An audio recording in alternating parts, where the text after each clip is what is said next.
హెబ్రీయులకు రాసిన పత్రిక 11వ అధ్యాయం తీయకండి. ఎన్నో మార్లు అందులోంచి సవాలుతో కూడిన సందేశాలు అందించాను. ఉరుములు మెరుపులు కురిపే సందేశాలు, స్టేజి దద్దరిల్లే సందేశాలు, విశ్వాసం అంటే ఏంటో తెలుసా అంటూ పెద్ద పెద్దగా కేకలు వేసి చెప్పాను. వేల కన్నులు నా వైపు చూస్తున్నాయి.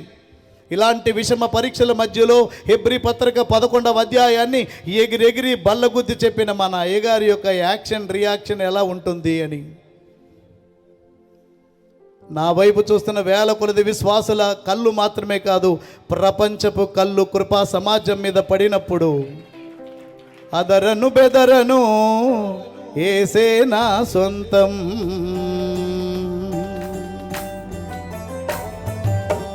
అదరను బెదరను యేసే నా సొంతం, అదరను బెదరను యేసే నా సొంతం.